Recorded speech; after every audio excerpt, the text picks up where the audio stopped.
Please be seated.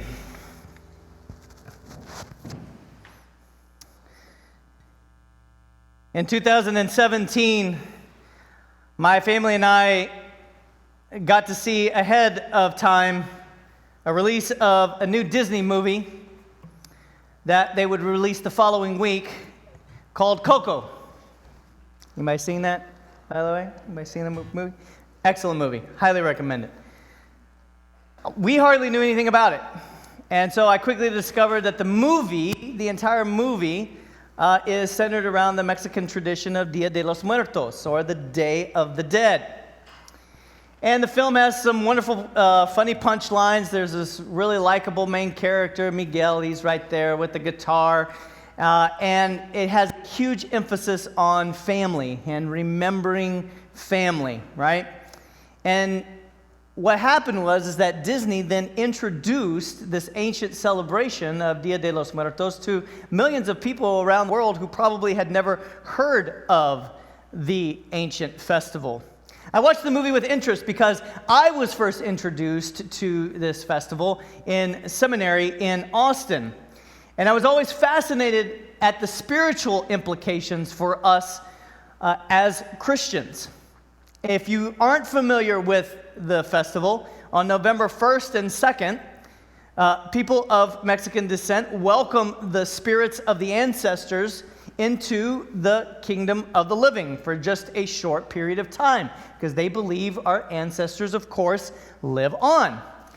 What they do is families will build altars, also called ofrendas, okay? And with an ofrenda, you decorate it with pictures of your loved ones, all right? You put food and water because they'll be hungry and thirsty from their long journey into the world of the living.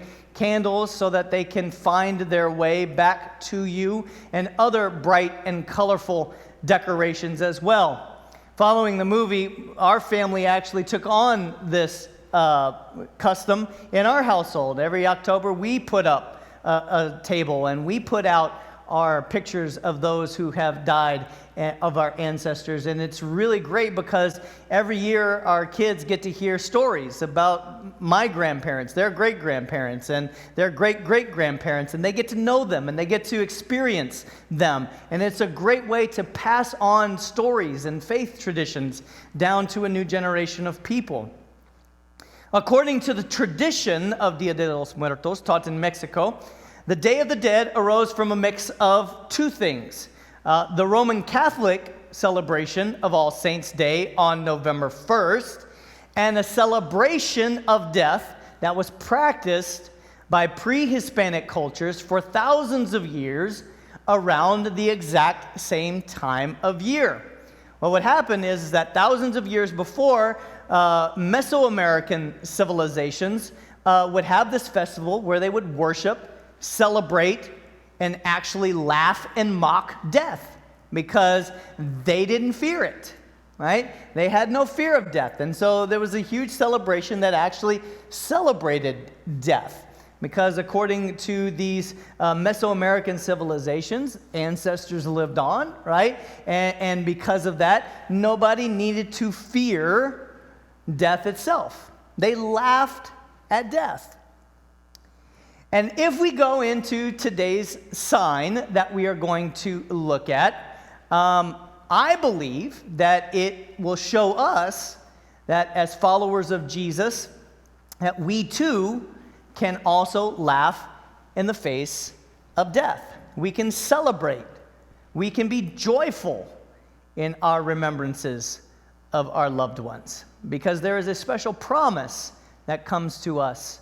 And there's also a precursor to sign number 7 that is even more spectacular than what we are about to hear today. So if you're just joining us in our series, over the past several weeks, we have been looking at the gospel according to John.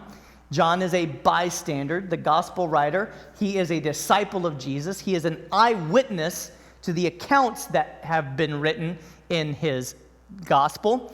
And he has formed his narrative around 7 signs that John says point people not only in the direction of Jesus, but also allow people to believe that Jesus is the Messiah, the Son of God, right? His actual thesis, his actual purpose for writing the gospel comes at the very end of the gospel. He says, I have written these down so that what? So that you may believe that Jesus is the Messiah, the Son of God. All right? In other words, I saw these things. We all saw these things. We came to believe because of them, and I want you to believe that Jesus is the Messiah because of them as well. And so he forms his gospel, he forms his narrative around 7 signs. Now, we've talked about 5 of them already. The first sign was water into wine. The second sign was the healing of the Roman centurion's son. All right? Sign number 3 was the healing of the lame man at the pool of Bethesda. Sign number 4 was the feeding of the 5,000. And then finally, last week, sign number 5 was the healing of the blind man. So those are 5 signs, all right? All of these signs, John says, point people in the direction of Jesus, but not only that, help people to believe that what? Jesus is the Son of God, right? That Jesus is the Son of God, all right? That was his thesis. Now, these have all been great signs, but Jesus really goes all in on sign number 6, okay? Sign number 6 is bigger than any of these. It's bigger than all of them point together. And I think that Jesus actually manufactures this sign. Okay? Well, you'll see why in just a moment. But I think that Jesus actually, out of all the other signs, there's actually a calculation here when it comes to this sign. The other signs have been kind of like, all right, sign number 1, his mama told him to. All right? Mama said. So he turned water into wine. The other ones, all right, people came to him, he healed them, he believed them, and then he did something with the little kid's sack lunch for the feeding, all right? This one, though, is really calculated. It is really manufactured. And I think he does this so that by the end of it, there would be no doubt whatsoever that he was who he said he was, okay? Now, when people saw this, they would have no doubts anymore whatsoever. Okay, so let's go into our text. We're going to be in John chapter 11 today. If you want to follow along in your Bible or Bible app for today, John chapter 11, we're going to start at the very beginning. It's a long text, so I'm going to try to get through it as best as I can, all right? But it's a really, really great story. All right, it says, a man, Lazarus, was sick. He lived in Bethany with his sisters Mary and Martha. This is the Mary who later poured expensive perfume on the Lord's feet and wiped them with her hair. So something's coming up later on that he wants you to know about so that you can connect it back to this text. Her brother, Lazarus, was sick. So the 2 sisters sent a message to Jesus telling him, Lord, your dear friend is very sick. So Jesus' good friend Lazarus is so sick. Now I want you to remember, you need to go, they send a messenger. You need to go tell him your friend is very sick. Now imagine being so close to Jesus that you don't have to name drop. You tell Jesus, hey, your dear friend is very sick, and Jesus is going to know that it's Lazarus. That's amazing, right? It's something that we should all strive to know Jesus so intimately that he doesn't even have to drop his name. Lord, your friend is sick. Some texts say, Lord, the one that you love is sick. And Jesus automatically knows it's Lazarus. Amazing. That's how close they were. I want you to remember that. I want you to remember that that's how close that they were, because what happens next and what he says next is going to seem very odd if that's how close they were. All right? Let's go on. But when Jesus heard about it, he said, Lazarus' sickness will not end in death. No. It happened for the glory of God so that the Son of God will receive glory from this. All right? Now, the fact of the matter is that by the time the messenger reaches Jesus, Lazarus is already dead. Okay? We need to know that. We'll figure that out in a few verses. But right now, just know, Lazarus is already dead. Okay? And Jesus, all right? Jesus says, no. If they were that close, isn't it odd that Jesus says, I'm not going to go? Right? He said, no, that's okay. This is going to be for God's glory. Oh, wait a minute. Sickness for God's glory? How is that? I mean, anybody else? Doesn't this seem odd right now? I mean, forget what you know. Think of that you're hearing this for the first time. All right?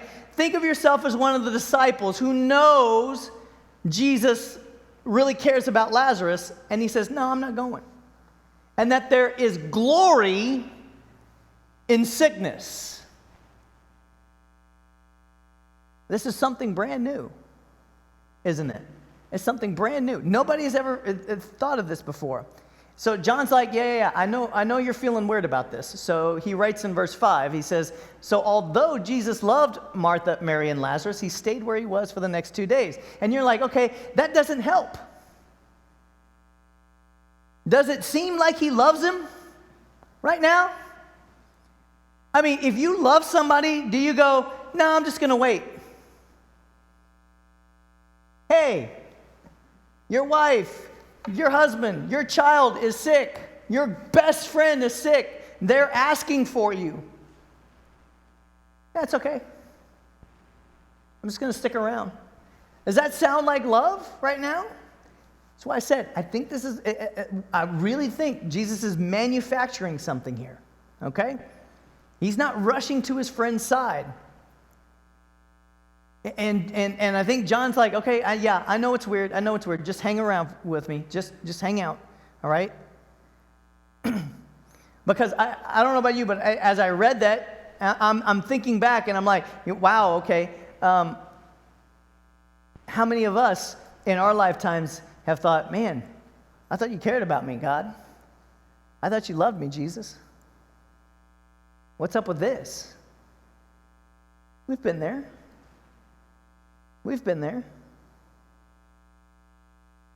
That's why I believe Jesus is really calculating this next sign, okay?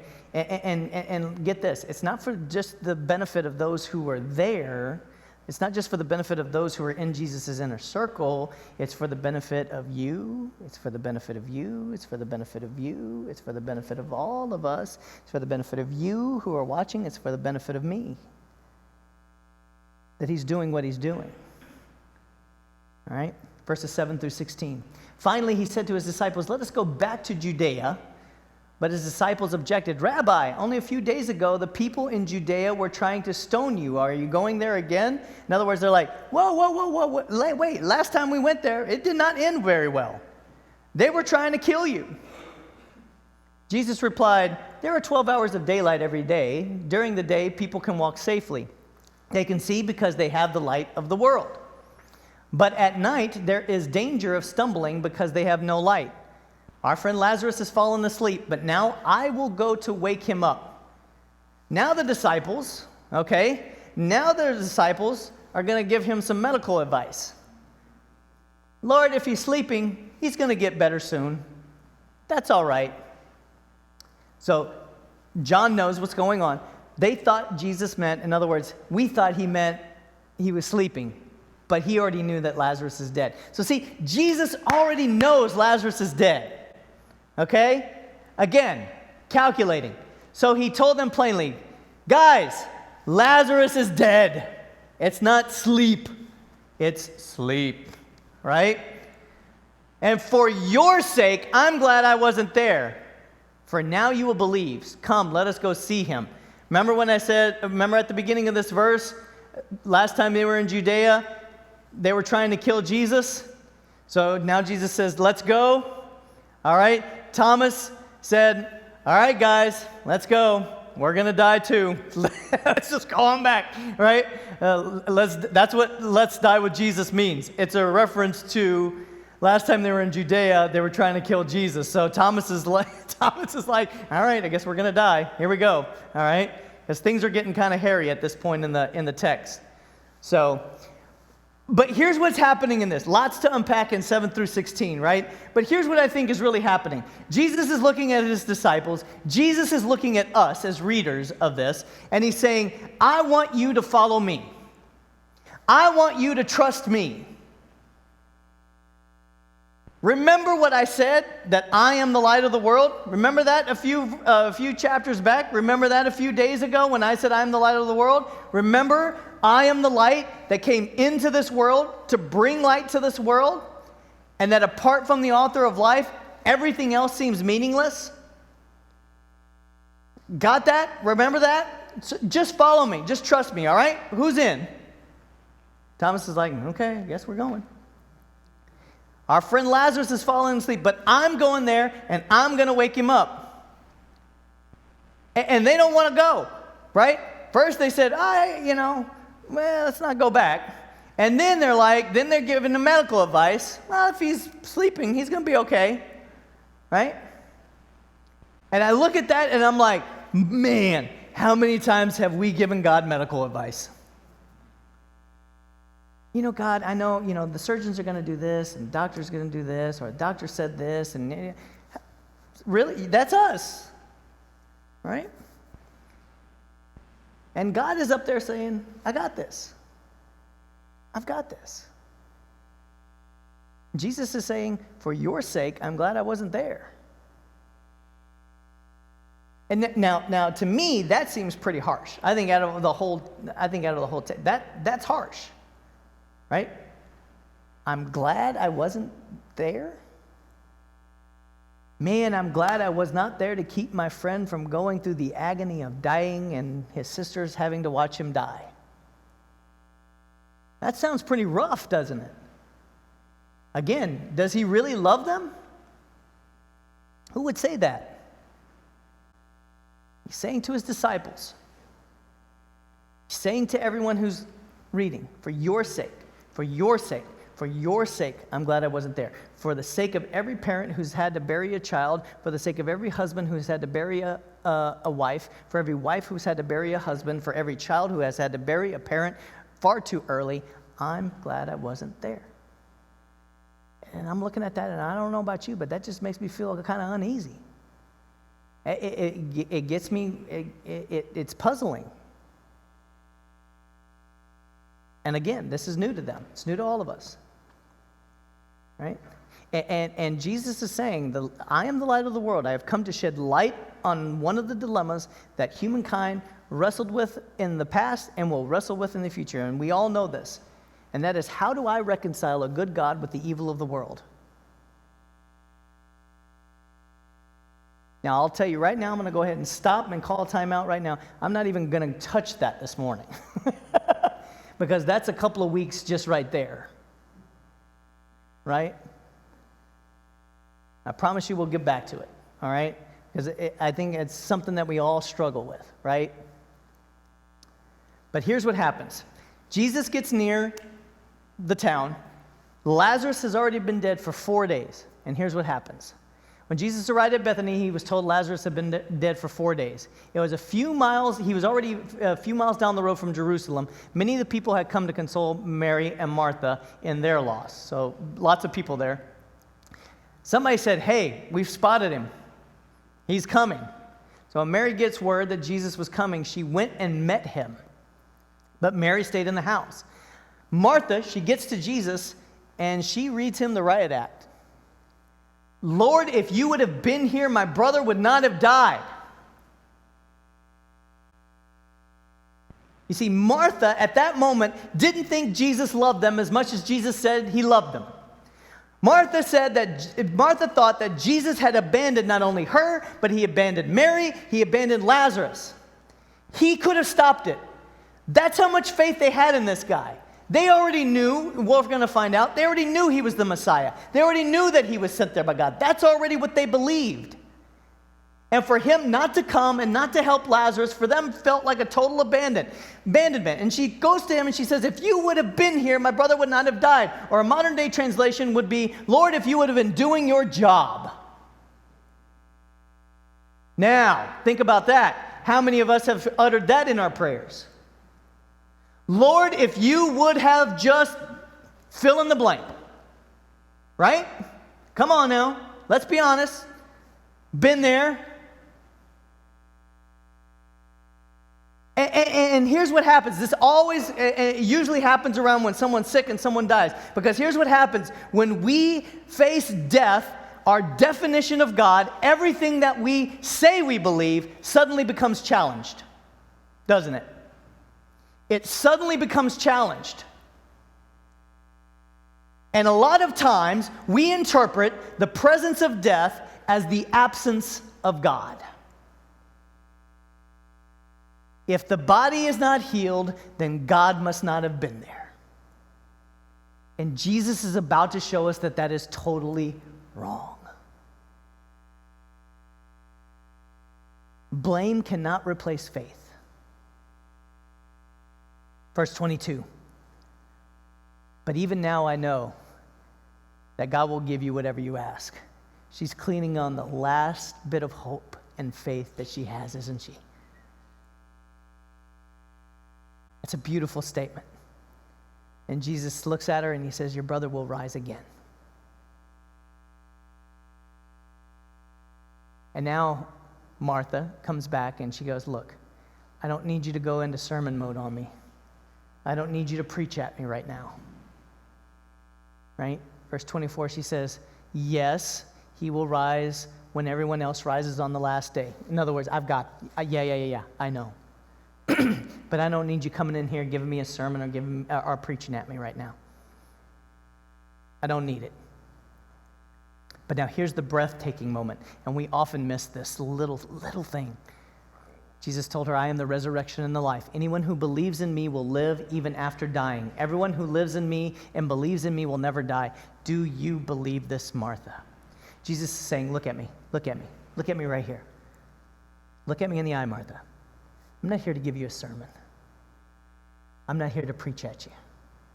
I'm not here to talk theology. I'm not even here to correct your theology that's wrong right now.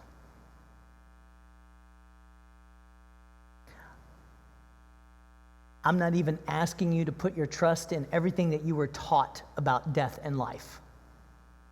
All right? I want you to look at me. I am the resurrection and the life. This isn't a category. You are looking into the eyes of resurrection and new life. I am the living embodiment of resurrection and new life. Do you believe this, Martha? And he's looking at you right now, and he says, I am the living embodiment of resurrection and new life.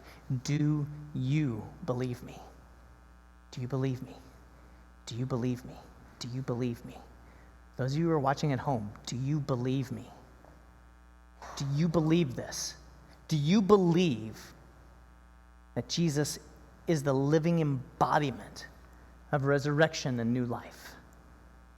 Do you really believe it? Do we really believe it? We sing about it. We talk about it. Do you really believe it? Huh?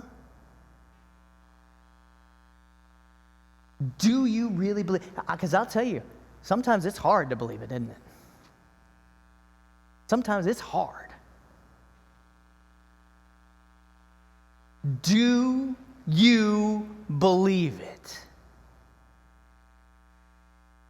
Do you believe this, Martha? Yes, Lord. If you believe it right now, I want you to say, yes, Lord. She says, I have always believed that you are the Messiah, the Son of God, that you have been sent here by God. And she's believed it the whole time. Nobody needs to convince her, right? Nobody needs to convince her. Where did the rest of my sermon go? Lord, don't fail me now. Resurrection and new life, come on.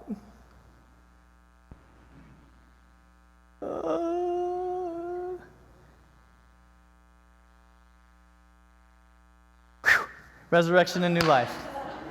I believed. There was nothing wrong. I believed there was going to be resurrection on my iPad. There we go. All right. So after this, Mary goes down. She has the exact, I'm just going to skip it because she has the exact same conversation with Jesus that Martha did. In other words, she reads him the riot act too. She tells him the exact same thing. If you would have been here, right? So she's not happy either, okay? She's having this similar conversation. We're going to skip ahead to 33 and 34. 33 and 34 says, when Jesus saw her weeping and saw the other people wailing with her, deep anger. It wasn't anger. This is a bad translation here. It's more like the second one, deeply troubled. All right? Something was going on in Jesus that disturbed him. Okay? And I think it's this, that he's feeling it. We forget about the humanity of Jesus. Right? He's feeling it. He has empathy for these people. Right? And not only that, he's got read the riot act twice.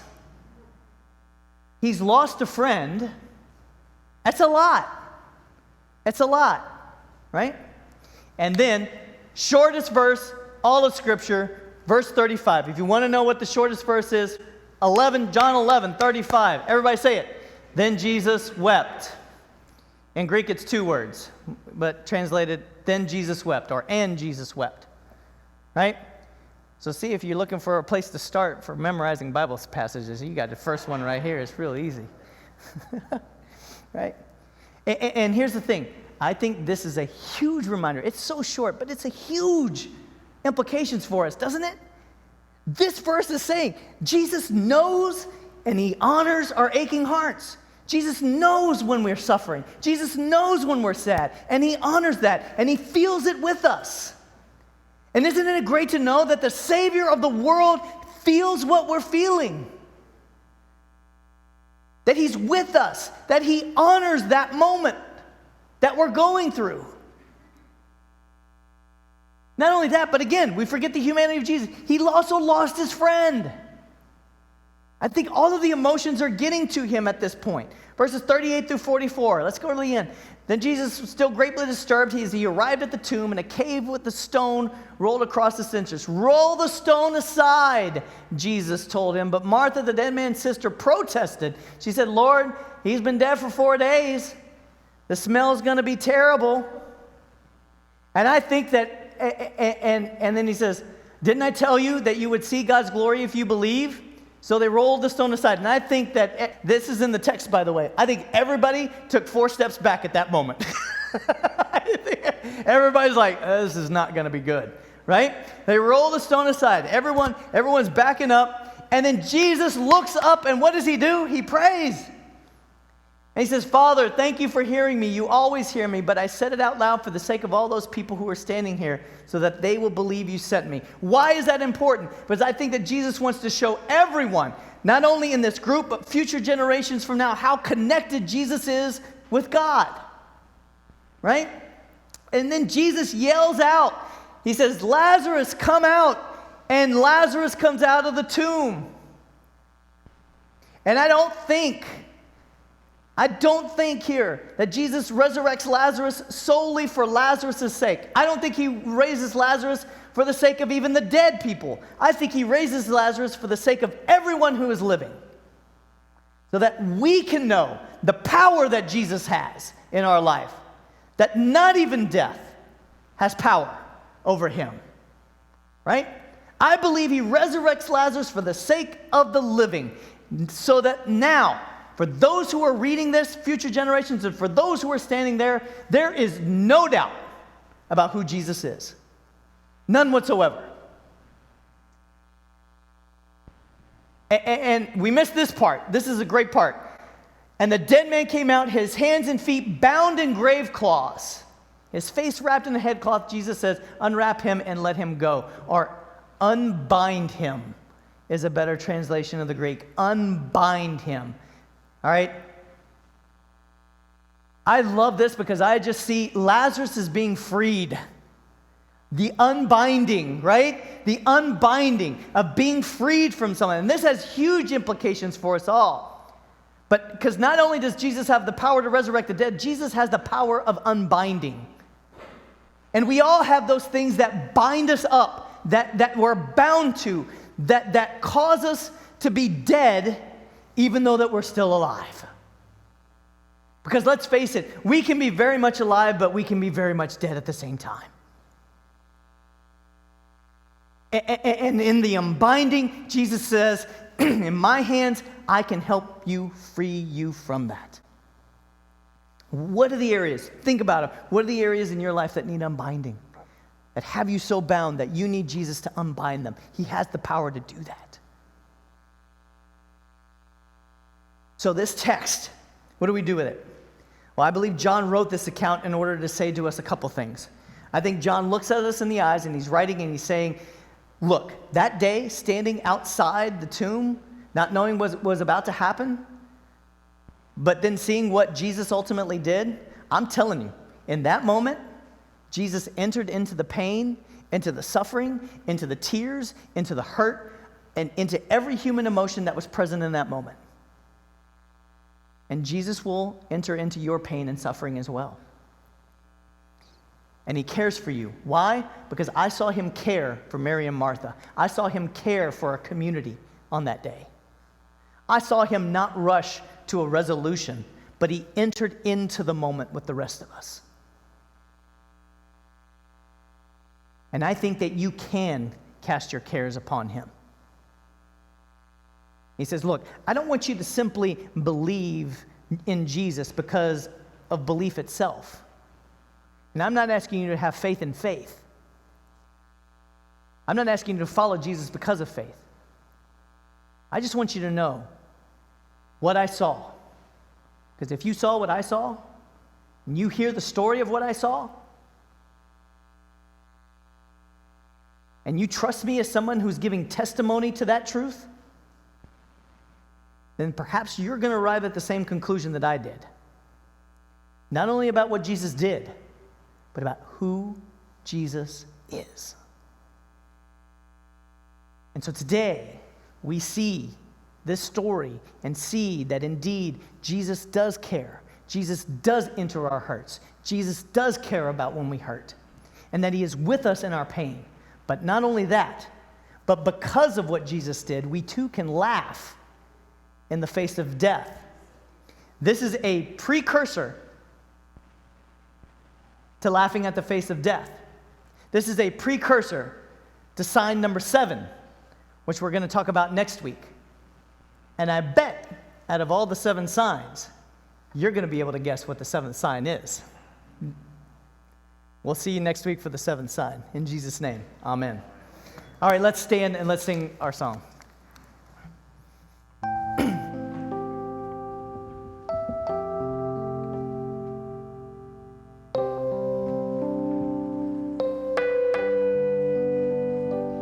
There's a peace I've come to know.